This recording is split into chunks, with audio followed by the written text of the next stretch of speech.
Good morning everyone. दोस्तों है आज 17 अगस्त 2022 और हम लोग करने वाले हैं द हिंदू न्यूज़पेपर के एनालिसिस। मेरा नाम है सितेंद्र चौधरी और आज फिर से हम लोग बहुत सारे टॉपिक यहाँ पे करेंगे। कुछ अच्छी खबर भी है हमारे लिए, कुछ खराब खबर भी है, दोनों को कवर करने की कोशिश करेंगे। लेकिन आगे बढ़ने से पहले जैसे कि आपको मैं हमेशा बोलता हूँ, आपने क्या करना है, आपने करना है वीडियो को लाइक। उसके बाद हम लोग आगे बढ़ेंगे और एक एनसीईआरटी का टॉपिक भी, एक कोर्स हम लोगों ने लॉन्च किया है। ये पेड कोर्स रहेगा, 7500 रुपीज इसका फीस रहने वाला है। यहाँ पे हम ये मंथली सब्सक्रिप्शन आपका रहता है, तो आप जब चाहे बीच में डिसकंटिन्यू भी करवा सकते हो अगर आपको पसंद नहीं आएगा। लेकिन गारंटी है मेरी आपको पसंद आने वाला है, क्योंकि एनसीईआरटी हमारी प्रेपरेशन के लिए बिल्कुल फाउंडेशन का काम करता है। भैया अगर आपने एक बार अंडरस्टैंडिंग कर लिया एनसीईआरटी को अच्छे से अपने एग्जाम के पर्सपेक्टिव से, तो उसके बाद चीजें काफी आसान हो जाती हैं। तो अगर किसी को ये ज्वाइन करना है तो नीचे डिस्क्रिप्शन में आपको लिंक वहां पे मिल जाएगा, क्लिक कर सकते हो आप और उसमें पूरी इंफॉर्मेशन ले सकते हो। तो आज के दिन बड़ा कुछ खास चीज हुई थी। देखिए, हमें आजादी मिल गई थी 15 अगस्त को, है ना। इंडिया और पाकिस्तान दो कंट्री बनाई जानी थी और दोनों कंट्री के बनाने जाने के पीछे मेन रीजन क्या था? वो था रिलीजन। ठीक है, तो एक कंट्री होगा पाकिस्तान जो कि मुस्लिम डोमिनेटेड होगा, मतलब मुस्लिम कंट्री, और एक इंडिया होगा जो कि एक हिंदू कंट्री होगा। हालांकि हम लोगों ने इस रिलीजियस डिस्टिंक्शन को एक्सेप्ट नहीं किया और इंडिया के हमारे जो फोर फादर्स से हम लोगों ने डिसाइड किया कि हम लोग सेकुलर कंट्री रहने वाले हैं। Pakistan became the Islamic Republic of Pakistan. ठीक है, लेकिन सबसे बड़ी दिक्कत ये थी कि बॉर्डर को कैसे जो है डिसाइड किया जाए, है ना। कौन सा हिंदू डोमिनेटेड है, मुस्लिम डोमिनेटेड है। अब कुछ हिस्सों में तो कोई दिक्कत नहीं थी, कुछ हिस्सों में तो साफ साफ पता लग रहा था भैया वहां पे ज्यादातर पॉपुलेशन मुस्लिम है या हिंदू है, उसको डिवाइड करने में दिक्कत नहीं थी। दिक्कत उन्हीं एरिया को डिवाइड करने में थी जहां पे जो है 50-50% के लगभग जो है वो हुआ करती थी पॉपुलेशन। तो मिस्टर रैडक्लिफ को बुलाया गया भैया इंग्लैंड से। उनको बुलाया गया, कुछ हफ्ते पहले ही बुलाया गया था, मतलब जैसे अगस्त में होता तो उनको जुलाई में बुलाया गया था और उनको ये जॉब दिया गया कि भैया आपको बॉर्डर जो है वो डिसाइड करना है बिटवीन इंडिया एंड पाकिस्तान। उससे पहले ये भाई साहब इंडिया में कभी नहीं आए थे, कभी इन्होंने पैर नहीं रखा था, इंडिया के बारे में कुछ खास इन्होंने पढ़ा भी नहीं था। पहली बार इंडिया में आए और सोच के देखिए भाई आप इंडिया में हो, है ना। जुलाई अगस्त में कितनी गर्मी होती है भाई, बहुत ही ज्यादा। आजकल तो आपको हर जगह एसी मिल जाते हैं फिर भी आराम है, और वो अंग्रेज आदमी ब्रिटेन से आया है, इतनी गर्मी में परेशान होके कोट पैंट पहना हुआ है उसने, 3 पीस। तो आपको क्या लगता है वो क्या आपको ग्राउंड पे घूमेगा क्या? वो खेतों में घूमेगा, गांव में जाएगा देखने के लिए? नहीं जाएगा, और बैठ कर आराम से चिल करेगा, बियर पिएगा। ऐसा हुआ भी एक्चुअली में। तो मिस्टर रेडक्लिफ ने जैसे कैसे जो है जल्दबाजी में करके उसको कुछ हफ्ते का ही टाइम दिया गया। सोच के देखे भाई, इतनी मिलियंस ऑफ पॉपुलेशन है हमारी कंट्री की, कितनी कॉम्प्लेक्स यहाँ पे जो है हमारा कल्चर सोशो वो सब चलता है। तो आप 2-3 हफ्ते कैसे दे सकते हो इस आदमी को, है ना। हजारों साल की सिविलाइजेशन है और आपको कुछ हफ्ते ही दिए गए उस बॉर्डर को डिसाइड करने के लिए। तो ये तो बात पक्की पता था कि इनसे काम अच्छे से होगा नहीं, और इनसे हुआ भी नहीं। लेकिन 15 अगस्त को कोई खास हंगामा ना हो, जब हम लोगों ने डिसाइड किया था हमें इंडिपेंडेंस मिलेगा, तो डिसाइड किया गया कि इन्होंने जो भी फाइल अपनी बनाई थी वो डिवीजन वाली, तो उन्होंने एक लॉकर में बंद कर दिया। और ये डिसाइड किया गया इंडिपेंडेंस के बाद जब अंग्रेज इंडिया से चले जाएंगे तब 2 दिन के बाद जो है इसको ओपन किया जाएगा। और ऐसा ही हुआ। 17 अगस्त को, मतलब 2 दिन के बाद उस को रिवील किया गया। मिस्टर रेडक्लिफ ने जो भी चीज उसके अंदर कही थी, हालांकि इन्होंने पहले नेहरू जी से और मोहम्मद अली जिन्ना से मुलाकात किया था, लेकिन एक अलग कहानी है, वो उसमें कभी हम लोग बाद में जाएंगे। तो मुस्लिम मेजोरिटी और सिख और हिंदू मेजोरिटी को अलग अलग करना था। जो पाकिस्तान के अंदर बलूचिस्तान है, जो सिंध वाला एरिया, उसमें कोई दिक्कत नहीं थी, क्योंकि वहां पे 80-90% मुस्लिम्स हुआ करते थे, तो उसमें दिक्कत नहीं थी। दिक्कत आई थी पंजाब वाले रीजन में, बंगाल में। पंजाब में जो है 55% मुस्लिम पॉपुलेशन थी, बंगाल में जो है 54 थी। अब इसको कैसे डिवाइड करें, यहाँ पे सबसे बड़ी समस्या थी। और वो समस्या फिर आपको पता है कि कितने लाखों करोड़ों लोग एक जगह से दूसरी जगह पे शिफ्ट हुए, उस समय बहुत ज्यादा राइट्स वगैरह भी हुए, वो सारी की सारी चीजें, है ना, राइट। और उसके बाद जो नॉर्थ वेस्ट फ्रंटियर प्रोविंस है, जो कि अफगानिस्तान से साइड वाला एरिया है, पंजाब पाकिस्तान के अंदर ही, वहां पे फिर बाद में कुछ इलेक्शन हुए, प्लेबिसाइट वगैरह हुआ, उन्होंने फाइनली पाकिस्तान को जाके ज्वाइन कर लिया। ये बहुत ही इंटरेस्टिंग स्टोरी है इसकी। सिर्फ कुछ परसेंट वोट से ही, मतलब 0.1% या 0.5% वोट से ही जो है इंडिया को डिफीट मिला था यहाँ पे। और उसमें भी बहुत एक पॉलिटिक्स है हुई थी बहुत ज्यादा, तो उस पर हम लोग ज्यादा नहीं जाएंगे, बट एनीवेज। तो ये पूरे का पूरा चीजें थी और वो शुरुआत हुई एक्चुअली 8 अगस्त को, वो जुलाई को जो है वो इंडिया में आए थे, सोचिए। और अगस्त के महीने में भैया हमें इंडिपेंडेंस मिला था, तो 2-3 हफ्ते का टाइम था इनके पास।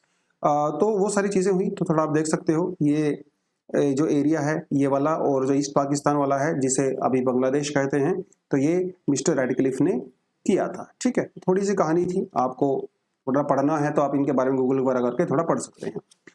तो ये पहली जो खबर है वो 15 अगस्त को जब सारा देश सेलिब्रेशन मना रहा था, तो एक साइड से हमारे लिए जो है काफी खराब न्यूज थी।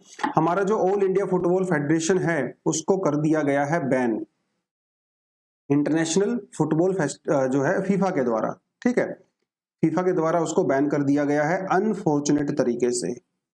अब वैसे तो यूपीएससी के पर्सपेक्टिव से बहुत ज्यादा न्यूज में नहीं है, लेकिन एग्जांपल वगैरह देने के काम आ सकती है कि किस तरह हमारी स्पोर्ट्स ऑर्गेनाइजेशन के अंदर पॉलिटिकल इंटरफेरेंस होता है। और ये सारे का सारा हंगामा एक्चुअली पॉलिटिकल इंटरफेरेंस की वजह से ही हुआ है, जिसमें फीफा ने ये कहा है कि भैया ये थर्ड पार्टी इंटरफेरेंस है। देखिए ये है मिस्टर प्रफुल्ल पटेल, ठीक है। अब ये और इनके कुछ मित्र 5-10 जो इनके लोग थे, ये थे भैया एआईएफ के अंदर, तो एआईएफ के प्रेसिडेंट भी थे ये, इनके दोस्त भी अलग अलग पदों पे थे। लेकिन जो फीफा के जो कानून है वो ये कहते हैं कि जो स्पोर्ट्स ऑर्गेनाइजेशन है वो पूरी तरह से इंडिपेंडेंट होनी चाहिए, उनके अंदर ज्यादा जो है पॉलिटिकल इंटरफेरेंस वगैरह नहीं होना चाहिए। लेकिन मिस्टर प्रफुल्ल पटेल पिछले 12 साल से वो एआईएफ के प्रेसिडेंट बने हुए हैं, वो भी चलो आप छोड़ दीजिए, पिछले 2 साल से नए प्रेसिडेंट का इलेक्शन होना था, इन भाई साहब ने वो भी नहीं करवाने दिया। और यही जो है वो फीफा के अंदर जो है इंडिया को रिप्रेजेंट भी करते हैं, तो वहां पे भी इनका इन्फ्लुएंस काफी ज्यादा है। फीफा के बार बार कहने के बावजूद भी कि आप इंडिपेंडेंट इलेक्शन करवाइए, वो इंडिया में नहीं हो पाए। तो जिसकी वजह से उन्होंने हमें पहले धमकी भी दिया था कि आप ये करिए। तो हमारे यहाँ पे जो नेता लोग हैं वो भैया जाते ही नहीं है अपने। अब यार आप गाड़ी के ऊपर कुछ तो लिखवाओगे ना, है ना, तो आप कहीं पे प्रेसिडेंट लिखवाओगे, कहीं पे कुछ लिखवाओगे, तो गाड़ी पे लिखवाना है, एक पावर अपने हाथ में रखनी है। हमारे नेता लोगों को छोड़ते नहीं है। उसके चक्कर में फिर फाइनली ये हुआ कि 2 साल पहले सुप्रीम कोर्ट के अंदर जब ये पूरा मामला गया, सुप्रीम कोर्ट ने जबरदस्ती मिस्टर प्रफुल्ल पटेल को उस पद से हटाया, और सुप्रीम कोर्ट ने जो है एक एडमिनिस्ट्रेटिव कमेटी ऑफ एडमिनिस्ट्रेशन बनाया, जिसके अंदर 3 लोग थे, जिसमें सुप्रीम कोर्ट के कुछ जज वगैरह भी थे। लेकिन उससे भी अब फीफा खुश नहीं हुआ। फिर फाइनली हमारी जो स्पोर्ट्स अथॉरिटीज हैं उन्होंने ये डिसाइड किया कि हम लोग एक कमेटी बनाएंगे, मतलब जो इलेक्शन करवाएंगे उस कमेटी में जो है कुछ 72% के लगभग 72 लोग होंगे, जिसमें से 36 जो लोग होंगे वो स्पोर्ट्स पर्सन होंगे जिन्होंने एक्चुअली में फुटबॉल खेला हुआ है, और 36 लोग जो है वो स्टेट अथॉरिटीज से आएंगे, है ना, वो भी सरकार ही अपॉइंट करेगी। अब ये दिखने में आपको ठीक ठाक लग रहा होगा, लेकिन इसमें भी उसने फीफा ने बोला कि नहीं, ये भी सही नहीं है, क्योंकि जो 36 लोग आएंगे ये भी इन्फ्लुएंस करेंगे। तो उस सारे के सारे मामले में वो सब चीजें हो रही थी, और फाइनली फीफा ने 15 अगस्त को कर दिया है, एआईएफएफ को बैन कर दिया है। अंडर 17 वीमेन वर्ल्ड फुटबॉल जो है वो इंडिया में होने वाला था अभी कुछ महीने में, तो वो भी शायद अभी नहीं होगा। अगर जल्दी से जल्दी कुछ स्टेप नहीं लिया गया, एआईएफएफ का इलेक्शन नहीं करवाया गया, तो वो वर्ल्ड कप तो खैर होगा ही नहीं। उसके अलावा हमारी जो है हॉकी एसोसिएशन है, जो हमारी दूसरी स्पोर्ट्स एसोसिएशन है, उनके ऊपर भी कार्रवाई हो सकती है। इंडिया का जो इंडियन ओलंपिक एसोसिएशन है उसको भी बैन किया जा सकता है, क्योंकि उसको लेकर भी कई बार जो है इंटरनेशनल जो ओलंपिक एसोसिएशन है उसने कई बार बोल दिया है कि आप अपनी हरकतों को सुधारिए, लेकिन हरकतें सुधरने का नाम ही नहीं ले रही हैं। हमारे नेता लोग, हमारी जो ब्यूरोक्रेसी है भैया, वो सांप की तरह फन फैला के वहां पे बैठी हुई हैं। मैं काफी हार्श क्रिटिसिज्म कर रहा हूं, क्योंकि ये एक इंडिया के लिए शर्म की बात है ना। और सोच के देखिए, कल को हॉकी बैन हो गया, अभी तो फुटबॉल ही बैन हुआ है, कितनी गलत बात है। तो थोड़ा कुछ किया जाने की यहाँ पे डेफिनेटली जरूरत है। ठीक है, थोड़ा सा आप इसको पढ़ना चाहो तो अपने पर्सपेक्टिव से पढ़ सकते हो, बाकी इतना काफी है। तो ये थोड़ा सा जो है आप इसमें मैंने आपके लिए कंटेंट थोड़ा डाल दिया है। जो मैंने आपको चीजें बताई हैं बेसिकली उसी के बारे में बात कर रहा है कि थर्ड पार्टी इंटरफेरेंस को हम लोग सहन नहीं करेंगे। अगला जो टॉपिक हमारे पास दोस्तों आता है वो आता है अफ्रीका से। तो अफ्रीका से आपको पता ही है, साउथ अफ्रीका से और नामीबिया से इंडिया में चीता आना था। हालांकि हम लोगों ने एक अनऑफिशियल जो है वो कट ऑफ डेट रखा था 15 अगस्त का, है ना। 15 अगस्त को अगर चीता आता तो हमारे प्राइम मिनिस्टर जो है भैया वो रेड फोर्ट पे जाके कहते कि हम लोग चीता लेके आए हैं 1950 में जो एक्सटिंक्ट हो गया था। बट इतना आसान नहीं होता है, क्योंकि ये जो वाइल्ड लाइफ होती हैं बहुत सेंसिटिव होती हैं। इंडिया में इसको इंट्रोड्यूस करना है, इतने सालों से हमारे जंगलों में ये है नहीं। कहाँ पे इंट्रोड्यूस करना है ये आपको पता ही है, जो क्यूनो नेशनल पार्क है मध्य प्रदेश के अंदर, वहां पे इसको करना है। लेकिन क्यूनो नेशनल पार्क के अंदर अभी बहुत सारी जो है वो लेपर्ड की संख्या भी है। ठीक है, तो अगर चीता को हम लोग यहाँ पे इंट्रोड्यूस करते हैं तो चीता और लेपर्ड के बीच में कंपटीशन हो सकता है, और चीता लेपर्ड को मार सकता है। तो एक तो वो भी समस्या है। दूसरी बात, इनका मेडिकल टेस्ट वगैरह हो रहा है अभी, है ना। तो इनका जो डीएनए स्ट्रक्चर वगैरह है, इनकी जो जो लेगेसी है, जो लीनिएज है, वो सब हम लोग मेजर कर रहे हैं, ताकि पता तो चले कि जो चीता इंडिया में अभी आ रहे हैं वो प्रॉपर हेल्दी हैं भी कि नहीं, क्या वो प्रॉपर तरीके से रिप्रोडक्शन कर सकते हैं कि नहीं, उनकी एज वगैरह वो सब चेक कर, वो भी तो किया जाएगा ना। तो वही सारी कार्रवाई अभी हो रही है और सस्टेनेबल तरीके से इंडिया में 35 चीता होने चाहिए अगर वो सेल्फ सस्टेनेबल उनको करना है। अभी तो जो है मेरे ख्याल से 12 चीता आ रहे हैं, धीरे धीरे जो इनकी संख्या हम लोग बढ़ाएंगे तो वो जो है सारी की सारी चीजें हो रही हैं। ठीक है, चीता दो तरह का होता है दोस्तों, एक एशियाटिक चीता होता है, एक जो है वो अफ्रीकन चीता होता है। लेकिन हम लोग इंडिया में अफ्रीकन चीता लेके आ रहे हैं, ये देख सकते हो, ये अफ्रीकन चीता है, ये एशियाटिक चीता है। ठीक है, एशियाटिक चीता सिर्फ ईरान में पाया जाता है, तो ईरान ने हमें देने से मना कर दिया। तो ये काफी पुरानी कहानी है और इसको हम लोग पिछले एक साल भर में भी 3-4 बार इस टॉपिक को कर चुके हैं। तो इसलिए मैंने वो पूरा कंटेंट आपके लिए यहीं पे कॉपी पेस्ट करके सेल्फ स्टडी के लिए मैंने आपके लिए डाल दिया। हालांकि ये कंटेंट आपके पास पहले से है, ठीक है, कोई नया नहीं है। और मध्य प्रदेश में जहां पे हम लोग इसको इंट्रोड्यूस कर रहे हैं वहां पे एक बड़ा जोर शोर से कैंपेन चलाया जा रहा है सरकार के द्वारा, और जिस कैंपेन का नाम है चिंटू चीता, तो ये वहां का जो है मैस्कोट भी है। तो लोगों को इसके तहत चिंटू के तहत जो है वो अवेयर किया जा रहा है। उस कोनो नेशनल पार्क के आसपास बहुत सारे आदिवासी लोग रहते हैं, उसके लिए। ठीक है, तो ये थोड़ा सा आप जो है इसको जाके पढ़ सकते हो। पहले सुप्रीम कोर्ट ने मना कर दिया था इंडिया से चीता लेके आने को, लेकिन बाद में उन्होंने हाँ कर दिया है। प्रॉपर तरीके से स्टडी किया गया है, बहुत बड़े पैमाने पे जो है इनका पोचिंग हुआ करता था, शिकार हुआ करता था, हैबिटेट खत्म हो गया, क्योंकि चीता ग्रासलैंड में रहता है। ठीक है, चीता जंगल में नहीं रहता है, पहली बात तो ये, तो वो ग्रासलैंड हमारे यहाँ पे खत्म हो गई। वो सारी की सारी चीजें आप यहाँ पे क्लियरली देख सकते हो। ठीक है, तो जो एशियाटिक चीता है, क्योंकि उसकी संख्या सिर्फ ईरान के अंदर ही पाया जाता है, इसलिए एशियाटिक चीता जो है क्रिटिकली एंडेंजर्ड होता है। लेकिन जो अफ्रीकन चीता है वो वल्नरेबल होता है। ठीक है, 7100 के आसपास इनकी संख्या पाई जाती है, जिनमें से अभी कुछ इंडिया में आ जाएंगे। तो अभी इंडिया भी इसके अंदर ऐड हो सकता है। 1952 में इंडिया से ऑफिशियल तौर पर चीता को एक्सटिंक्ट डिक्लेयर कर दिया गया था। तो ये कुछ कंटेंट मैंने आपके यहाँ पे सेल्फ स्टडी के लिए डाल रखा है। आई नो आपके पास ये पहले से कंटेंट है, कोई नया कंटेंट नहीं है, ऑलरेडी मैं आपको दे चुका हूं, बट इसको आप अच्छे से पढ़ सकते हैं। ठीक है, चलिए अगला जो दोस्तों हमारे पास टॉपिक है वो है India buys petcoke from Venezuela. तो पेटकोक क्या है थोड़ा सा आपको ये पता होना चाहिए, क्योंकि डेफिनेटली इस तरह की चीजें कई बार एग्जाम में पूछ लेता है। Petcoke is a carbonaceous product obtained in the oil refining process. ठीक है, तो जब हम लोग क्रूड ऑयल को रिफाइन करते हैं, अब क्रूड ऑयल को रिफाइन करने से बहुत सारे प्रोडक्ट निकलते हैं, पेट्रोल निकलता है, डीजल निकलता है, वैक्स निकलता है, बहुत सारी ब्यूटिमिनस बहुत सारी चीजें निकलती हैं इसमें से, राइट। उन्हीं में से एक बाई प्रोडक्ट होता है जिसे कहते हैं पेटकोक। पेटकोक मतलब पेट्रोलियम कोक। ठीक है, देखिए जो हमारा क्रूड ऑयल होता है वो एक हाइड्रोकार्बन होता है ना, उसके अंदर हाइड्रोकार्बन की लॉन्ग चेन्स होती हैं, लॉन्ग चेन्स मतलब कार्बन एंड हाइड्रोजन जो है लंबी लंबी चेन होती हैं। रिफाइन करके हम लोग क्या करते हैं, इन लॉन्ग चेन को सिंपलीफाई वे में स्मॉल चेन में कन्वर्ट कर देते हैं। तो लॉन्ग चेन से स्मॉल चेन में कन्वर्ट जब करते हैं तो पेट्रोलियम कोक पैदा होता है। ठीक है, पेट्रोलियम कोक पैदा होता है, ये थोड़ा सा आपको यहाँ पे पता होना चाहिए। पेट्रोलियम कोक के भी नहीं बहुत सारे यूज होते हैं, क्योंकि इसके अंदर भी एनर्जी होती है और हमें तो एनर्जी चाहिए। पेट्रोलियम कोक का जो एक बहुत बड़ा यूज होता है वो हम लोग करते हैं किसमें, सीमेंट मेकिंग में करते हैं। सीमेंट मेकिंग में भी करते हैं, ब्रिक मेकिंग में करते हैं, लेकिन सीमेंट में बहुत यूज होता है। ठीक है, और इंडिया में सीमेंट के दाम बढ़ रहे हैं क्योंकि ऑस्ट्रेलिया यूक्रेन रशिया की क्राइसिस की वजह से, तो क्योंकि वहां से हम लोग जो सीमेंट के लिए रॉ मटेरियल वगैरह लेके आया करते थे तो वो बंद हो गया है, तो इसलिए हम लोगों ने वेनेजुएला का अप्रोच किया है। समस्या ये है कि वेनेजुएला में जो ऑयल है वो भी बहुत सस्ता है और पेट्रोलियम कोक भी बहुत सस्ता है, लेकिन इसके ऊपर अमेरिका का बैन लगा हुआ है कुछ सालों से, है ना, तो हम लोग वहां से खरीद नहीं सकते। तो हमारे रास्ते सारी तरफ से बंद कर दिए गए हैं अमेरिका के द्वारा और यूरोपियन कंट्री के द्वारा। बट फाइनली इंडिया ने डिसाइड किया है कि वेनेजुएला से वो पेटकोक मंगवाएगा। अमेरिका जो मर्जी बोलता रहे भैया, we don't give a shit, आप इस तरह से कह सकते हो। तो एक तो इसको एज एनर्जी के तौर पे सीधा सीधा यूज किया जा सकता है बर्न करके, और इसको हम लोग सीमेंट और ब्रिक इंडस्ट्री में भी यूज कर सकते हैं। ठीक है, ये थोड़ा सा आपको यहाँ पे पता होना चाहिए। दो ग्रेड का होता है, एक हाई ग्रेड होता है, एक लो ग्रेड होता है। जो हाई ग्रेड होता है उसके अंदर सल्फर कंटेंट कम होता है, जो हाई ग्रेड होता है, जो लो ग्रेड होता है उसके अंदर सल्फर कंटेंट थोड़ा ज्यादा होता है। इसे हम लोग स्टील मेकिंग इंडस्ट्री में यूज कर सकते हैं, एल्यूमिनियम मेकिंग इंडस्ट्री में यूज कर सकते हैं, और इलेक्ट्रोड वगैरह बनाने में यूज कर सकते हैं। तो ये थोड़ा आपको पता होना चाहिए इसकी एप्लीकेशन वगैरह। यूपीएससी में 110% वो एप्लीकेशन पूछता है। एक अलग ही दीवानगी है यूपीएससी की एप्लीकेशन को लेके, इंडस्ट्रियल मिनरल्स की, तो आपको ये पता होना चाहिए।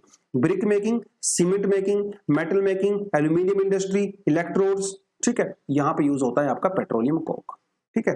पिक्चर वगैरह मैंने आपको यहाँ पे डाल दी, आप क्लियरली देख सकते हो। आगे बढ़ते हैं दोस्तों, अगला जो हमारे पास छोटा सा टॉपिक है वो है child mortality has dipped to 35 पर 1000 बर्थ। तो एक तो आपको ये पता होना चाहिए चाइल्ड मोर्टेलिटी होती क्या है। चाइल्ड मोर्टेलिटी का मतलब होता है कि जो अंडर 5 जो बच्चे होते हैं उनकी डेथ हो जाती है फॉर डिफरेंट रीजंस।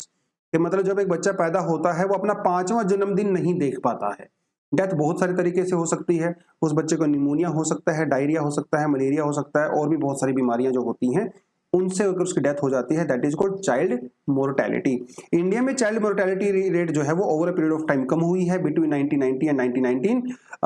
तो जो अभी सरकार ने बेसिकली अभी ये बताया है कि इंडिया में जो है 2014 में जो चाइल्ड मोर्टेलिटी थी वो थी 45 डेथ पर 1000 चिल्ड्रन, अभी वो घट के जो है 35 हो गई है। मतलब 10 बच्चे कम मर रहे हैं 2014 के कंपैरिजन में इंडिया में। और ये कब किया गया अनाउंसमेंट मिनिस्टर साहब के द्वारा? ये किया गया एक्चुअली एक एप्लीकेशन लॉन्च की गई है जिसका नाम है पालन 1000। ये कैंपेन है, पालन 1000 national campaign and the parenting application है, मतलब मोबाइल एक ऐप है। जिस ऐप में क्या किया जाएगा, जो केयर गिवर्स होते हैं, जो मम्मी पापा होते हैं या जो दूसरे केयर गिवर्स होते हैं, उनको प्रैक्टिकल एडवाइस दी जाती है कि बच्चों का ख्याल कैसे रखना है। इसे कहते हैं पालन 1000। 1000 मतलब 1000 डेज के लिए बच्चे की देखभाल कैसे करनी है, क्योंकि बच्चे के शुरुआती जो 1000 दिन होते हैं वो बहुत क्रूशियल होते हैं उसकी डेवलपमेंट में, उसकी हेल्थ में, तो उसमें ध्यान दिया जाना बहुत जरूरी है। तो इसलिए थोड़ा चाइल्ड मोर्टेलिटी का आपको पता होना चाहिए। और यूनाइटेड नेशन की रिपोर्ट थी जिसमें यह कहा गया था कि दुनिया में जितनी भी चाइल्ड मोर्टेलिटी से डेथ होती हैं, इंडिया और नाइजीरिया में उससे 1/3 होती हैं। सोच के देखिए, 33% वर्ल्ड ओवर डेथ वो इंडिया और नाइजीरिया 2 कंट्री में होती हैं। तो काफी ज्यादा है हमारे यहाँ पे चाइल्ड मोर्टेलिटी, जिसको कम किया जाना जरूरी है कि नहीं। चलिए, तो पिछले कल आपसे कुछ सवाल पूछे गए थे फंडामेंटल ड्यूटीज वगैरह के रिगार्डिंग, तो उसका आंसर यहाँ पे मैंने दिया हुआ है। कल आपने क्वेश्चन जो देखे थे, आपका जो कंटेंट है वहां पे आप इन आंसर को जो है हाईलाइट कर सकते हो। तो पहले कहा जाता है 86th अमेंडमेंट एक्ट, जिसमें हम लोगों ने एजुकेशन को भी एज अ फंडामेंटल ड्यूटी में इंक्लूड कर दिया था। उसके बाद हमारा जो रिस्पेक्टिंग नेशनल फ्लैग और सेफगार्डिंग पब्लिक प्रॉपर्टी, ये दोनों हमारी फंडामेंटल ड्यूटीज हैं।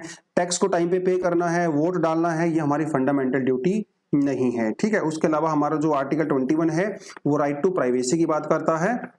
और उसके अलावा अगर आप बात करें तो मतलब जो रूल ऑफ लॉ है उसका मतलब क्या होता है, limitation of power, yes, government की लिमिटेशन होती है पावर की। इक्वालिटी बिफोर लॉ, यस, हर आदमी कानून की नजर में बराबर होता है। Liberty and the civil rights, yes, लेकिन people's responsibility to the government, लोगों की रिस्पॉन्सिबिलिटी नहीं है गवर्नमेंट की तरफ, गवर्नमेंट की रिस्पॉन्सिबिलिटी होती है लोगों की तरफ, ठीक है।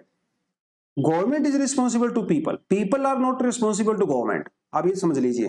तो जो है उस केस में हमारा आंसर हो जाता है 1, 2 एंड 4 ओनली, ठीक है जी। चलिए, तो आज तो नेक्स्ट हमारे पास जो टॉपिक होता है दोस्तों, होता है प्रैक्टिस ऑफ तलाक हसन not so improper, supreme court में ये कहा है। तो सुप्रीम कोर्ट में बेसिकली एक एप्लीकेशन डाली गई थी बेनजीर हीना के द्वारा। बेनजीर हीना के द्वारा सुप्रीम कोर्ट में एप्लीकेशन डाली गई थी जिसमें यह कहा गया था कि माय लॉर्ड, जो तलाक हसन है वो पूरी तरह से इम्प्रॉपर है। तलाक हसन हमारे आर्टिकल 14, 15, 21, 25 का उल्लंघन करता है। ये जेंडर न्यूट्रलिटी, रिलीजियस न्यूट्रलिटी का उल्लंघन करता है। ये जेंडर इक्वालिटी और ह्यूमन राइट्स का उल्लंघन करता है। इसलिए आप इसे अनकॉन्स्टिट्यूशनल डिक्लेयर कर दिया जाए। किसको कह रहा हूं मैं? तलाक हसन को कह रहा हूं। हमारे पास 2 तरह के तलाक होते हैं वैसे, एक होता है तलाक हसन, एक होता है तलाक बिद्दत, ठीक है। दोनों में फर्क आपको बता देता हूं ब्रीफली।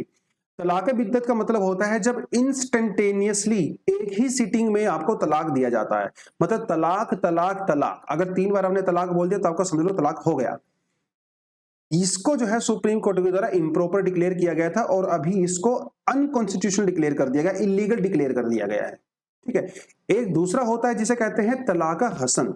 तलाक हसन के अंदर भी 3 बार तलाक अनाउंस किया जाता है, लेकिन वो एक बार में नहीं होता, उसे जो है 3 महीने के दौरान किया जाता है। तो इस महीने बार एक बोलोगे, अगले महीने फिर से बोलोगे, उससे अगले महीने फिर से बोलोगे, 3 महीने के पीरियड में आपको तलाक बोला जाता है। इसे कहते हैं तलाक हसन, ठीक है, आपको ये बताता चलूं, तलाक जो बिद्दत होता है, जब एक बार आप तलाक तलाक तलाक बोलते हो, वो इर्रिवोकेबल होता है। मतलब एक बार आपने बोल दिया तो फिर आप दोबारा से शादीशुदा नहीं हो सकते। लेकिन जो तलाक हसन होता है वो रिवोकेबल होता है। मतलब अगर मान लो आपने पहले महीने तलाक बोल दिया, दूसरे महीने आपका मूड किया कि नहीं ये तो मैंने गलत कर दिया, तो आप उसको इर्रिवोक कर सकते हो। ठीक है, वो माना नहीं जाएगा। तो और ये जो है मोहम्मद साहब के प्रॉफेट मोहम्मद साहब के टाइम से ही इसको वैलिड डिक्लेयर किया गया है।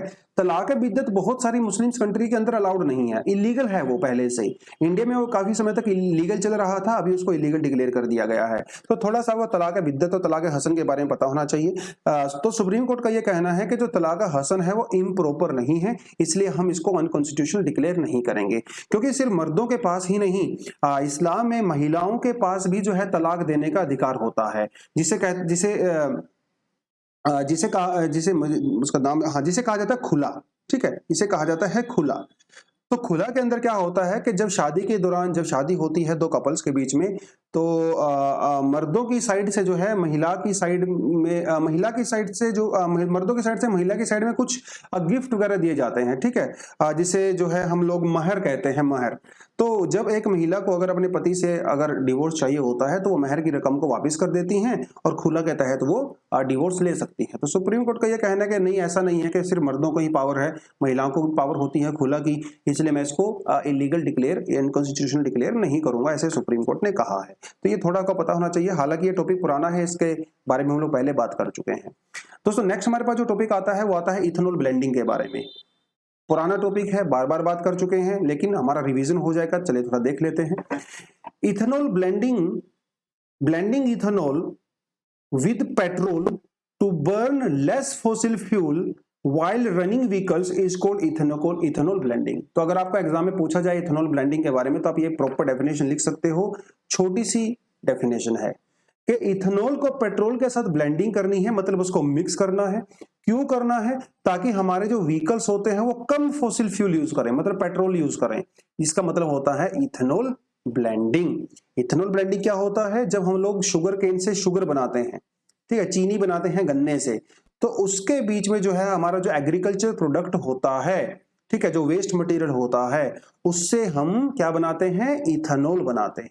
देखिए इथेनॉल गुड़ से भी बनाया जाता है। हालांकि पहले की जो प्रोसेस थी उसमें इथेनॉल को गुड़ से ही बनाया जाता था, लेकिन अभी जो बैगेज होता है, जो हस्क होती है, मेज होती है, उससे भी बनाया जा सकता है।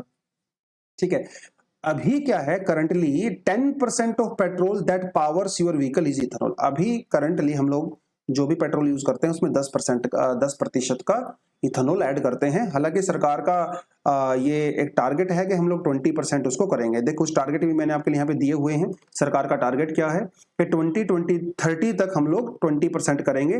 2022 तक हमें 10% करना था, जिस टारगेट को हम लोगों ने पहले ही अचीव कर लिया है। तो थोड़ा सा आप इस टारगेट को यहाँ पे देख सकते हो, जो कि सरकार का टारगेट है। ठीक है, उसके अलावा इनका यह कहना है कि अगर हम लोग इथेनॉल की ब्लेंडिंग करते हैं इंडिया में, ठीक है, 20%, तो हर साल $4 बिलियन हम लोग बचा सकते हैं अपने फिस्कल, मतलब जो हम लोग इंपोर्ट करते हैं उस पे हम लोग बचा सकते हैं। तो काफी ज्यादा इनकम हमारी हो सकती है ना। फिस्कल डेफिसिट भी इंडिया का कम हो सकता है, करंट अकाउंट डेफिसिट भी हमारा कम हो सकता है। और ये जो इथेनॉल होता है दो तरह का होता है, एक होता है फर्स्ट जनरेशन, एक होता है सेकंड जनरेशन।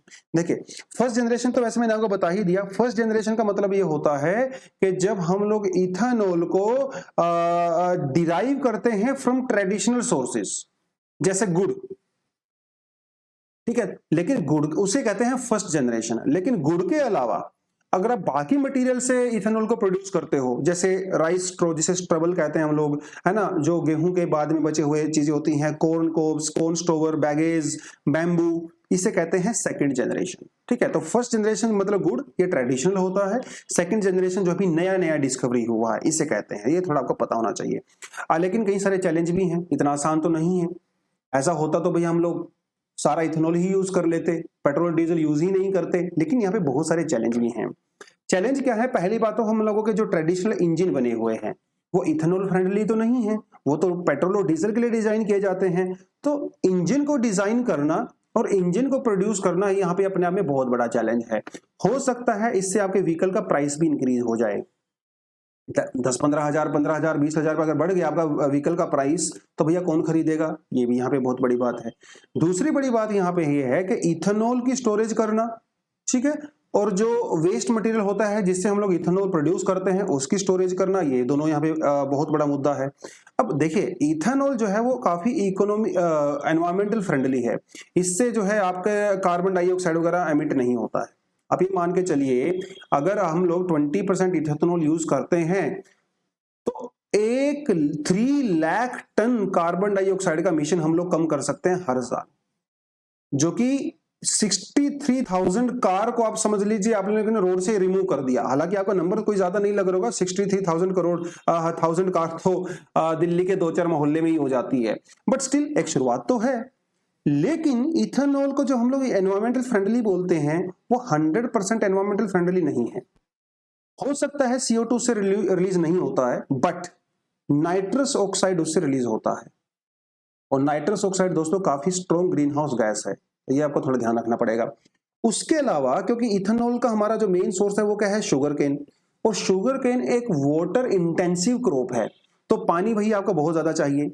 तो इनका यह कहना है कि 1 लीटर इथेनॉल बनाने के लिए कम से कम 3000 लीटर पानी खर्च होता है, और पानी की हमारे पास पहले से ही कमी है। तो एक समस्या का समाधान करने जाते हैं, दूसरी समस्या यहाँ पे खड़ी हो जाती है। समस्या तो बहुत सारी हैं हमारी अभी, है ना, तो वो थोड़ा इनको देखना है।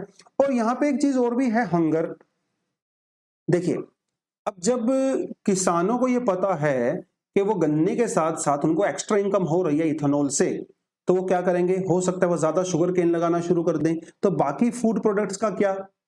अगर उन्होंने वीट, राइस या दूसरी फसलों को कम उगाना शुरू कर दिया तो भैया हंगर भी हो सकता है, और हंगर इंडेक्स में तो आपको पता ही इंडिया कितना ज्यादा नीचे है ना। तो दूसरे फूड प्रोडक्शन की वो भी नहीं कम होने चाहिए। तो समस्या तो है ना, एक चीज करने जाते हैं दूसरी समस्याएं खड़ी हो जाती हैं, लेकिन सॉल्यूशन भी थोड़ा हम लोग देख सकते हैं। तो ये आपके सेल्फ स्टडी के लिए मैंने यहाँ पे ब्राउनी पॉइंट्स में आपके लिए चैलेंजेस डाल रखे हैं, अपने मेंस के परस्पेक्टिव से आप इसको पढ़ सकते हो। हालांकि मोस्टली चीजें मैंने आपको बता दी हैं, बट थोड़ा अगर आपको पढ़ना है तब इसको इस वे में भी पढ़ सकते हैं, ठीक है। चलिए, और यहीं से आज हम लोग प्रीलिम्स के लिए क्वेश्चन भी लेके आए हैं। क्वेश्चन देखिए आपके सामने है, 2020 में ऑलरेडी प्रीलिम्स में ये सवाल पूछा जा चुका है, प्रीलिम्स का क्वेश्चन है, तो इसका क्वेश्चन आपने मुझे कमेंट सेक्शन में बताना है, ठीक है जी। चलिए, कहता है according to India's national policy on the biofuels which of the following can be used as a raw material for the production of biofuel. तो क्वेश्चन आपके सामने है, आंसर कमेंट सेक्शन में आप बता दीजिए। चलिए जी, ठीक है। चलो, आज का जो हम लोग करने वाले हैं एडिटोरियल वो रहने वाला है इकोलॉजिकल अबिस के बारे में। मतलब कि भैया 75 ईयर्स में हम लोगों ने जो भी एनवायरमेंट को लेके स्टेप लिए हैं, ठीक है, उसकी एनालिसिस हम लोगों ने यहाँ पे किया है कि शुरुआत कैसे हुई, अभी कैसा जो है वो सिस्टम चल रहा है, उसके बारे में हम लोग बात कर रहे हैं। मिस्टर आशीष कोठारी जी एक एक्टिविस्ट भी हैं, ठीक है, और एनवायरमेंटलिस्ट भी हैं, तो इनसे पॉलिसी मेकर भी रहे हैं, तो इनके जो पर्सनल व्यू हैं वो हमें थोड़ा जानना चाहिए, ठीक है। तो शुरुआत इन्होंने किया कि 1970s और 1980s के दौर में क्या था, इंडिया में बहुत सारी एनवायरमेंटल मूवमेंट चल रही थी, है ना, जैसे चिपको मूवमेंट, साइलेंट वैली के अंदर मूवमेंट हुआ था, नर्मदा बचाओ अभियान एंड ऑल दैट, वो सब चल रहा था। ये क्यों चल रहा था? क्योंकि एनवायरमेंट को प्रोटेक्ट करना है, अपनी रिवर्स को प्रोटेक्ट करना है, फॉरेस्ट कंजर्वेशन करना है। अब आपने एक चीज देखा होगा, 1970s और 1980s के दौर में इंडिया में बहुत सारे एनवायरमेंटल एक्ट्स बनाए गए। हमने एयर एक्ट बनाया, वाटर एक्ट बनाया, एनवायरमेंटल प्रोटेक्शन एक्ट बनाया, बायोडाइवर्सिटी एक्ट बनाया। बनाया कि नहीं बनाया? वो क्यों बनाया? वो सब इन्हीं का नतीजा था जो मूवमेंट हम लोगों ने चलाई थी, ठीक है। अब यहाँ पे एक डिबेट है, थोड़ा आपको अलग से बता देता हूं इसके बारे में। देखिए, ये डिबेट है डेवलपमेंट, हालांकि इसके बारे में हम लोग पहले बात कर चुके हैं, डेवलपमेंट वर्सेस ग्रोथ। ये बहुत समय से डिबेट चल रही है। ग्रोथ का मतलब, मेरा मतलब यहां पे सिर्फ ये है जीडीपी, ठीक है। जीडीपी का मतलब होता है आपको आउटपुट इंक्रीज करना है। मतलब आउटपुट मतलब समझ रहे हो ना, फैक्ट्री आउटपुट, इंडस्ट्रियल आउटपुट, इसे कहते हैं जीडीपी। डेवलपमेंट का मतलब ये होता है कि आप आउटपुट बढ़ाइए लेकिन आप एनवायरनमेंट का भी टेक केयर कीजिए, ठीक है। इसे सस्टेनेबल डेवलपमेंट आप कह सकते हो। तो ये एक बैलेंस होता है between industrial growth and between environment conservation, उसे कहते हैं डेवलपमेंट। तो ये हमारे कंट्री में बहुत समय से डिबेट चल रही है। अब हमारी कंट्री में आपको पता है भैया लाखों करोड़ों लोग गरीब हैं, हंगर बहुत ज्यादा है, है ना। तो हम लोगों को ग्रोथ तो जरूरी है, ग्रोथ के बिना तो हम लोग कॉम्प्रोमाइज नहीं कर सकते, लेकिन डेवलपमेंट कैसे करेंगे? सोच के देखिए आप, अगर आप माइनिंग करने जाते हो तो जंगल काटना पड़ता है, जंगल काटते हो तो एनवायरमेंट का खत्म हो जाता है ना, इकोलॉजी इंबैलेंस हो जाती है। अगर जंगल नहीं काटते हो तो माइनिंग नहीं कर पाते हो, माइनिंग नहीं करोगे तो आउटपुट नहीं आएगा, बिजली पैदा नहीं होगी, समझ रहे हो ना। तो एक चीज दूसरी चीज को नुकसान पहुंचाती है और दोनों ही जरूरी हैं। तो उसके बीच में बैलेंस कैसे बनाएंगे, ये समस्या बहुत समय से चल रही है, आज भी चल रही है। दोनों तरफ के लोग अपना अपना आर्गुमेंट यहाँ पे देते हैं। तो थोड़ा सा आपको बताता चलते हैं कि हम लोग अभी जरूरत क्यों है एनवायरमेंट को प्रोटेक्ट करने की। देखिए, इनका ये कहना है कि इन्होंने अलग अलग रिपोर्ट्स यहाँ पे बोली हैं, तो नीति आयोग की रिपोर्ट हम लोग यहाँ पे मानेंगे। नीति आयोग ने ये कहा कि 600 मिलियन लोग इंडिया में जो है वो बहुत ही ज्यादा वाटर स्ट्रेस फील कर रहे हैं, मतलब पानी की कमी है। 60 करोड़ लोग इंडिया में पानी की किल्लत से जूझ रहे हैं।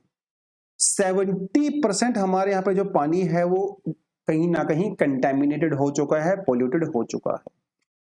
वाटर क्वालिटी इंडेक्स में इंडिया जो है 120th रैंक पे है आउट ऑफ 122 कंट्री। सोच के देखिए इंडिया कितना बॉटम पे है वाटर क्वालिटी इंडेक्स में। उसके अलावा हमारी जो 30% लैंड है भैया वो पूरी तरह से डिग्रेडेड और डेजर्टिफिकेशन उसका हो रहा है। इतनी सारी समस्याएं हैं। ये कौन कह रहा है? इसरो कह रहा है। और ऊपर वाली रिपोर्ट कौन कह रहा है? नीति आयोग कह रहा है। तो ये अपने एग्जाम में आप मेंशन करोगे इस चीज को, राइट। उसके अलावा इनका ये कहना है इंडिया में इन सारी चीजों की वजह से हमारी टोटल लैंड प्रोडक्टिविटी कम हो रही है, जितनी होनी चाहिए थी उतनी नहीं हो रही है, ठीक है। आर्टिफिशियल हम लोग फर्टिलाइजर यूज कर रहे हैं अपनी मिट्टी की फर्टिलिटी को इंक्रीज करने के लिए, लेकिन लॉन्ग टर्म में इनका नुकसान हो रहा है। इवन जो हम लोग फूड आइटम्स कंज्यूम कर रहे हैं उनके अंदर भैया बहुत सारे पेस्टिसाइड पाए जाते हैं जो कि ह्यूमन सेफ्टी लेवल से बिल्कुल ऊपर है, मतलब बिल्कुल भी सेफ नहीं है हमारे लिए। समस्याएं तो इंडिया में है। वर्ल्ड बैंक का यह कहना है कि इंडिया के जीडीपी हर साल 5.7% का नुकसान हो रहा है क्योंकि हम लोग एनवायरमेंट को डैमेज कर रहे हैं। अभी पिछले महीने ही येल और कोलंबिया यूनिवर्सिटी ने एक इंडेक्स जारी किया था, एनवायरमेंटल इंडेक्स, जिसमें इंडिया सबसे बॉटम पे है। कितनी सारी समस्याएं हैं और ये तो डेटा बता रहा है, गवर्नमेंट का डेटा बता रहा है। सोच के देखिए, और गवर्नमेंट का डेटा इतना ज्यादा लाइक अपनी खुद की बुराई नहीं करता है, लेकिन ये लोग कर रहे हैं क्योंकि सच्चाई यही है। अब यहाँ पे समस्या शुरू क्यों हुई? समस्या शुरू होने के पीछे सबसे बड़ा एक रीजन है कॉर्पोरेट एक्सेस। सरकार जो है वो टाटा, बिरला, अंबानी बड़े बड़े लोगों को जो है एक्सेस देती है। तो हमारी जो ऑब्सेशन है ग्रोथ को लेके, जीडीपी जिसमें हम अभी लोगों ने बात किया, उसमें बहुत सारी समस्याएं हैं जिसकी वजह से हम लोग एनवायरमेंट को नुकसान पहुंचाते हैं, ठीक है। जो लोकल लोग हैं वहां पे उनकी लाइवलीहुड को नुकसान पहुंचाते हैं। तो जो लाइसेंस दिए जाते हैं सरकार के द्वारा, आपने ये भी देखा होगा अभी कुछ समय में इंडिया में जो इम्पैक्ट एनवायरमेंटल इम्पैक्ट असेसमेंट था और एनवायरमेंटल प्रोटेक्शन एक्ट है उसको भी काफी ज्यादा जो है लीनियंट कर दिया गया, उसके अंदर काफी ज्यादा चेंज कर दिए गए और उसको काफी इंडस्ट्री फ्रेंडली बना दिया गया। आपने देखा होगा भी, हम लोगों ने थोड़े समय पहले उस टॉपिक को किया भी था। और इवन हमारा बजट एलोकेशन भी बहुत कम है, बजट एलोकेशन हमारा बहुत ही कम है एनवायरमेंट को प्रोटेक्ट करने का। आप ये बात मान के चलोगे कि क्या इंडिया में जो हाईवे को लेके जो बजट एलोकेशन है वो 40 टाइम्स ज्यादा है एनवायरमेंटल प्रोटेक्शन के बजट को से। तो भैया आपकी प्रायोरिटी आपको बताती है, प्रायोरिटी क्या है? कॉर्पोरेट प्रायोरिटी है, प्राइवेट सेक्टर प्रायोरिटी है ना। वो यहाँ पे बहुत बड़ी दिक्कत यहाँ पे हो रही है। और सिर्फ इंडिया में नहीं, एक्चुअली वो मोस्टली कंट्रीज में इसको किया जा रहा है। जो बड़े बड़े माइनिंग प्रोजेक्ट हैं वो जो ऐसे एरिया में लिए जा रहे हैं जहां पे जो आदिवासी टेरिटरीज हैं, तो भैया डिस्प्लेसमेंट बहुत बड़े लेवल पे हो रहा है। डिस्प्लेसमेंट तो कर रहे हो लेकिन आप प्रॉपर तरीके से रिहेबिलिटेशन नहीं कर रहे हो, है ना। 60 मिलियन मतलब 6 करोड़ लोग जो है वो फिजिकली डिस्प्लेस हो चुके हैं because of different development projects, और इनका प्रॉपर तरीके से रिहेबिलिटेशन भी नहीं हुआ। ये कौन कह रहा है? प्लानिंग कमीशन ने कहा था, ये सरकारी आंकड़े हैं ये तो।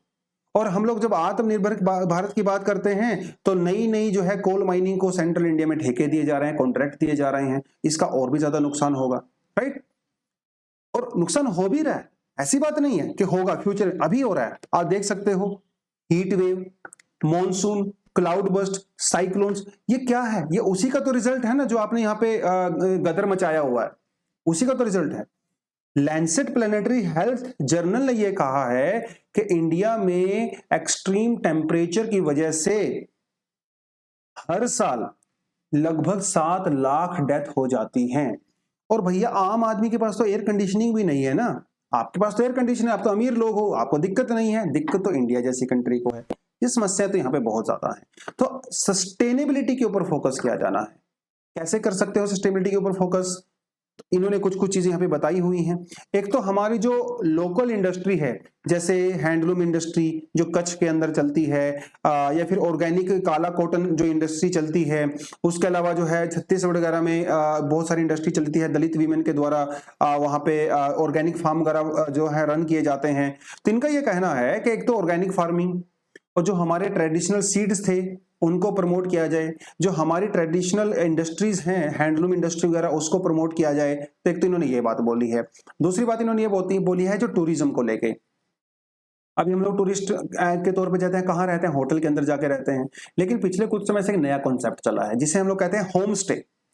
तो आप होटल में जाके नहीं रहते हो, वहां के लोकल लोगों के घरों में जाके रहते हो। ठीक है, लोकल क्यूजीन का मजा लेते हो, लोकल लोगों के साथ रहते हो। तो जो कम्युनिटी लेड जो इको टूरिज्म है, इसको और ज्यादा प्रमोट किया जाना चाहिए। ठीक है, इससे एक तो वहां के लोगों को रोजगार मिलेगा, राइट। उसके अलावा एनवायरमेंट को भी प्रोटेक्ट यहाँ पे किया जा सकता है, जो इको सेंसिटिव जोन एरियाज हमारे होते हैं, है ना। तो वही कुछ कुछ चीजें उन्होंने बताई हैं यहाँ पे, जो आप स्टेप यहाँ पे ले सकते हो। उसके अलावा उन्होंने ये भी कहा कि मनरेगा के साथ भी आप इस तरह के जो प्रोजेक्ट हैं उनको कंबाइन कर सकते हो, बेटर तरीके से हम लोग काम कर सकते हैं। एक इन्होंने कई बात मोबिलाइजेशन की।